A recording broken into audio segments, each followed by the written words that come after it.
ನಮಸ್ಕಾರ ಸ್ನೇಹಿತರೆ, ನಮ್ಮ ನಂಬಿಕೆಗೆ ಸ್ವಾಗತ ಸುಸ್ವಾಗತ.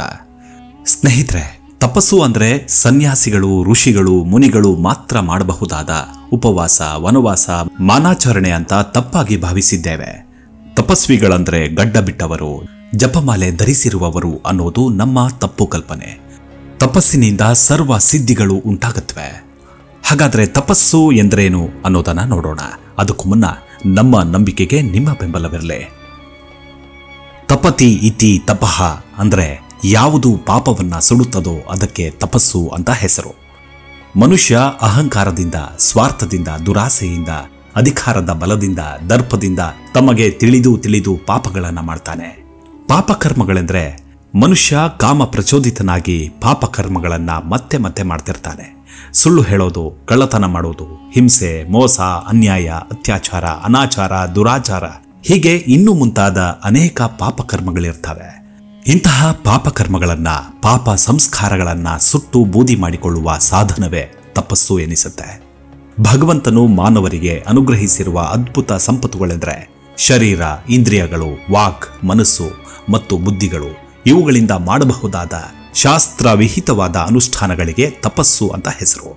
ಬೇಕಾದವರಿಗೆ ತಪಸ್ಸು ಸುಲಭವೂ ಹೌದು, ಬೇಡದವರಿಗೆ ಕಷ್ಟವೂ ಹೌದು. ತಪಸ್ಸು ನಮ್ಮ ಪಾಪ ದೋಷಗಳನ್ನು ಸುಡುವಂಥದ್ದು ಸತ್ಯ. ಆದ್ದರಿಂದಲೇ ಇದಕ್ಕೆ ತಪಸ್ಸು ಅಂತ ಹೆಸರು. ತಪಸ್ಸು ಪಾಪಗಳನ್ನು ಸುಟ್ಟು ಬೂದಿ ಮಾಡುತ್ತೆ. ತಪಸ್ಯ ಅಥವಾ ತಪಸ್ಸು ಎಂಬುದು ಸಂಸ್ಕೃತ ಪದವಾಗಿದ್ದು ಶಾಖ ಮತ್ತು ಶಕ್ತಿಯ ಉತ್ಪಾದನೆ ಎಂದರ್ಥ. ತಪಸ್ಸೆಂದರೆ ಪ್ರಾಯೋಗಿಕ ಆಧ್ಯಾತ್ಮಿಕ ಶಿಸ್ತು. ತಪಸ್ಸೆಂದರೆ ಆಳವಾದ ಧ್ಯಾನ, ಸ್ವಯಂ ಶಿಸ್ತು ಮತ್ತು ಸ್ವಯಂ ಸಾಕ್ಷಾತ್ಕಾರವನ್ನ ಪಡೆಯುವುದರ ಮೂಲ. ಹಿಂದೂ, ಬೌದ್ಧ ಮತ್ತು ಜೈನ ಧರ್ಮಗಳಲ್ಲಿನ ಗುರುಗಳು, ಸನ್ಯಾಸಿಗಳು ಮೋಕ್ಷ ಅಥವಾ ಆಧ್ಯಾತ್ಮಿಕ ವಿಮೋಚನೆಯನ್ನ ತಲುಪಲು ತಪಸ್ಸನ್ನ ಅಭ್ಯಾಸ ಮಾಡ್ತಾರೆ. ಶಾಸ್ತ್ರಗಳ ಪ್ರಕಾರ ನೋಡೋದಾದ್ರೆ ತಪಸ್ಸು ಅಂದ್ರೆ ಆಳವಾದ ಧ್ಯಾನ, ಆತ್ಮ ಸಾಕ್ಷಾತ್ಕಾರ ಸಾಧಿಸುವ ಪ್ರಯತ್ನ. ಕೆಲವೊಮ್ಮೆ ಏಕಾಂತತೆ, ವಿರಕ್ಷತೆ ಅಥವಾ ವೈರಾಗ್ಯವನ್ನು ಒಳಗೊಂಡಿರುತ್ತೆ. ಅದನ್ನ ಶಬ್ದ ಮೂಲ ತಪ್ ನಿಂದ ಪಡೆಯಲಾಗಿದೆ. ಇದರರ್ಥ ಬೆಂಕಿ ಎಂದರ್ಥ. ಯೋಗಿಕ ಸಂಪ್ರದಾಯದಲ್ಲಿ ಅದು ಜ್ಞಾನೋದಯದ ಬಹಳ ಕಠಿಣ ಗುರಿಯನ್ನ ಸಾಧಿಸಲು ಆತ್ಮ ನಿಯಂತ್ರಣ, ಏಕಚಿತ್ತತೆ, ಸನ್ಯಾಸಿಗೆ ಅಗತ್ಯವಿರುವ ಒಳಗೆ ಸುಡುವ ಬೆಂಕಿ. ಅದನ್ನ ಶರೀರ, ಮನಸ್ಸು ಹಾಗೂ ನಡತೆಯನ್ನ ಬೆಳೆಸಲು ಹಾಗೂ ಹಿಡಿತದಲ್ಲಿಡಲು ಬಳಸಲಾಗುತ್ತೆ. ತಪಸ್ಸಿನಲ್ಲಿ 3 ವಿಧ: ಶಾರೀರಿಕ, ವಾಚಿಕ, ಮಾನಸಿಕ. ಅಂದ್ರೆ ದೇಹದ ತಪಸ್ಸು, ಮಾತಿನ ತಪಸ್ಸು ಮತ್ತು ಮನಸ್ಸಿನ ತಪಸ್ಸು. ಸಂಸ್ಕೃತ ಶ್ಲೋಕಗಳಲ್ಲಿ ಈ ರೀತಿಯಾಗಿ ವಿವರಿಸಲಾಗಿದೆ: ದೇವದ್ವಿಜ ಗುರುಪ್ರಾಜ್ಞ ಪೂಜನಂ ಶೌಚ ಮಾರ್ಜವಂ ಶಾರೀರಂ ತಪ ಉಚ್ಯತೆ. ಅಂದ್ರೆ ಪರಮ ಪ್ರಭುವಿನ, ಪಂಡಿತರ, ವಿದ್ವಾಂಸರ ಸೇವೆ, ಬ್ರಹ್ಮಚರ್ಯ ಮತ್ತು ಅಹಿಂಸೆ ಇವೆಲ್ಲವೂ ದೇಹದ ತಪಸ್ಸು ಅಂತ ಹೇಳಲಾಗುತ್ತೆ. ಅನುದ್ವೇಗ ಕರಂ ವಾಕ್ಯಂ ಸತ್ಯಂ ಪ್ರಿಯಾಹಿತಂ ಛಾಯತ್ ಸ್ವಾಧ್ಯಾಯಾಭ್ಯಾಸನಂ ಚೈವ ವಾಗ್ಮಯಂ ತಪ ಉಚ್ಯತೆ. ಅಂದ್ರೆ ಉದ್ವೇಗಗೊಳಿಸದ, ಸತ್ಯವಾದ, ಪ್ರಿಯವಾದ, ಹಿತಕರವಾದ ಮಾತುಗಳು, ವೇದಗಳ ಅಭ್ಯಾಸ ಮತ್ತು ಅಧ್ಯಯನ, ಯಾವುದಾದರೊಂದು ಲೋಕೋಪಯೋಗದ ವಿಷಯದ ಅಧ್ಯಯನ ನಡೆಸಬೇಕು. ಇವೆಲ್ಲವೂ ಮಾತಿನ ತಪಸ್ಸು ಅಂತ ಕರೆಯಲಾಗುತ್ತೆ. ಮನಃ ಪ್ರಸಾದ ಸೌಮ್ಯತ್ವಂ ಮಾನಮಾತ್ಮ ವಿನಿಗ್ರಹ. ಅಂದ್ರೆ ಮನಃಶಾಂತಿ, ತಾಳ್ಮೆ, ಮೌನ, ಆತ್ಮ ಸಂಯಮ ಮತ್ತು ಅಂತಃಶುದ್ಧೀಕರಣ, ಶುದ್ಧಿ ಇವೆಲ್ಲವೂ ಮನಸ್ಸಿನ ತಪಸ್ಸೆಂದು ಹೇಳಲಾಗಿದೆ. ತಪಸ್ಸು ಯೋಗದೊಂದಿಗೆ ನಿಕಟ ಸಂಪರ್ಕ ಹೊಂದಿದೆ. ಯೋಗದ ಶಿಸ್ತುಬದ್ಧ ಮತ್ತು ಕೇಂದ್ರೀಕೃತ ಅಭ್ಯಾಸವು ತಪಸ್ಸಿನ ಒಂದು ರೂಪ. ತಪಸ್ಸನ್ನ ಧ್ಯಾನ ಅಥವಾ ಉಪವಾಸದ ಮೂಲಕವೂ ಅಭ್ಯಾಸ ಮಾಡ್ತಾರೆ.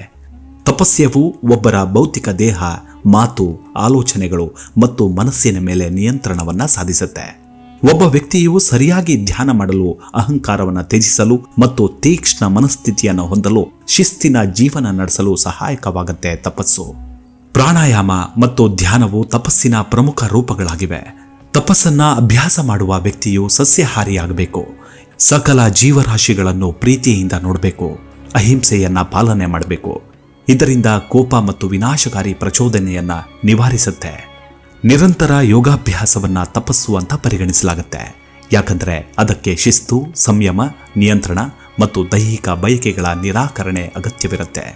ಯೋಗದ ಬಗ್ಗೆ ಪತಂಜಲಿ ಮಹರ್ಷಿಯು ಯೋಗದ ಸಂಪೂರ್ಣ ಅರ್ಥವನ್ನು ಅರಿತುಕೊಳ್ಳಲು ತಪಸ್ಸು, ಸ್ವಾಧ್ಯಾಯ, ಈಶ್ವರ ಪ್ರಣಿಧಾನ ಮುಂತಾದವು ಅಗತ್ಯ ಎಂದು ಉಲ್ಲೇಖಿಸಿದ್ದಾರೆ. ಇನ್ನು ತಪಸ್ಸು ಮಾಡುವವನು ತಾನು ಬಯಸಿದ್ದನ್ನ ಪಡೆಯಬಹುದು ಎಂದು ಸ್ವಾಮಿ ತಿರುವಳ್ಳುವರ್ ಹೇಳ್ತಾರೆ. ಕಾಲನಾದ ಯಮನು ಕೂಡ ತಪಸ್ಸು ಮಾಡುವವರಿಗೆ ಭಯಪಡ್ತಾನಂತೆ. ತಪಸ್ಸು ಮಾಡಲು ಬಯಸುವವನು ಮೊದಲು ತನ್ನ ಇಂದ್ರಿಯಗಳನ್ನ ನಿಯಂತ್ರಿಸಲು ಕಲಿಬೇಕು. ಜೀವನದ ಆಮಿಷಗಳನ್ನ ತ್ಯಜಿಸಲು ಸಿದ್ಧರಾಗಿರಬೇಕು. ಸೂರ್ಯನ ಕಠೋರ ಕಿರಣಗಳಿಗೆ ತನ್ನನ್ನು ತಾನು ಒಡ್ಡಿಕೊಳ್ಳಲು ಭಯಪಡಬಾರದು. ಧಾರಾಕಾರವಾದ ಮಳೆಗೆ ತನ್ನನ್ನು ತಾನು ಒಡ್ಡಿಕೊಳ್ಳಲು ಹಿಂಜರಿಬಾರದು.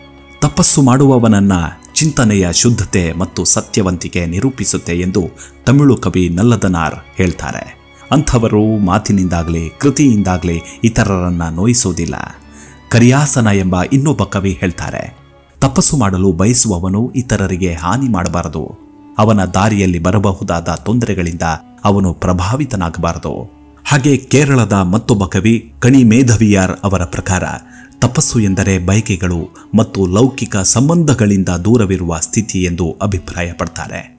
ತಪಸ್ಸು ಎಂದರೆ ಧ್ಯಾನ ಮಾಡುವುದು ಮತ್ತು ಆಲೋಚನೆಗಳು ದಾರಿ ತಪ್ಪದಂತೆ ನೋಡಿಕೊಳ್ಳಬೇಕು ಎಂದು ಮಲಯಮಾನ್ ಉಪನ್ಯಾಸದಲ್ಲಿ ಉಲ್ಲೇಖಿಸಲಾಗಿದೆ.